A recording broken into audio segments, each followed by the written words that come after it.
Hello children, I am here with the second part of the lesson, clothes we wear.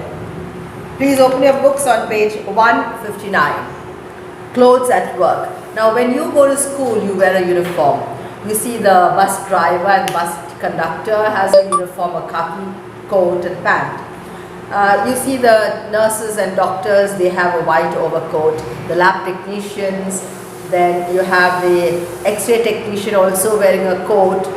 Then you have the operation theatre doctors and nurses, they wear a green colored uniform. And for various jobs, people wear different colored uniforms or you have a different mode of dressing. Now, a uniform helps you to be identified among many people.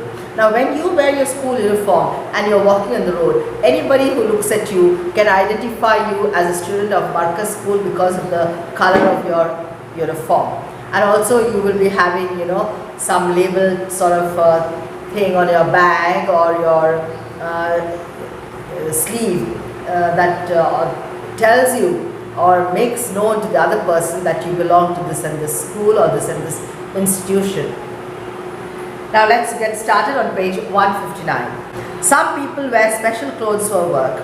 These clothes help us identify the occupation of a person. Such special clothes are called uniforms. We wear uniforms to school. Some people wear special clothes for work. These clothes help us identify the occupation of a person. Such special clothes are called uniforms. We wear uniforms to school. Care of clothes. We must take good care of our clothes. Clothes should be washed, dried and mended regularly. So it's a very important duty that we should do to keep our clothes and uniforms clean. It should be washed daily, regularly and ironed and folded and kept well. All stains must be removed immediately. Now those who are working in hospitals or in restaurants, they will have the stain of blood or some juice or tomato ketchup, anything stains on their coats or the uniforms. That should be removed immediately using a stain remover.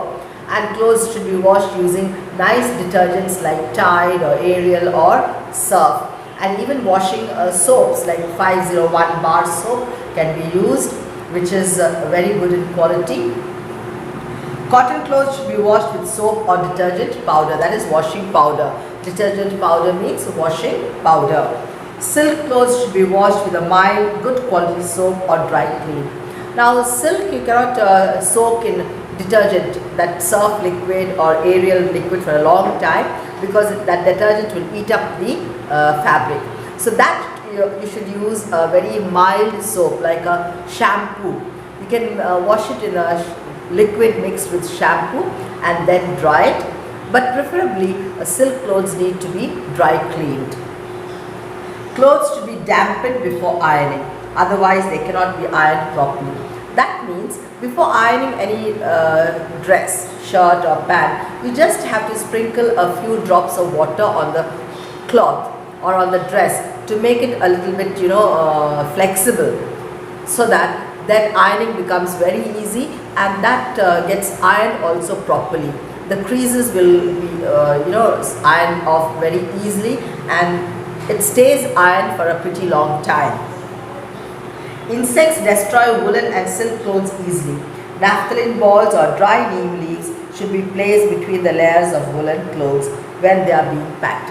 Now in your cupboard, when you keep clothes, remember there are worms like silverfish. It's not a fish, it's an insect.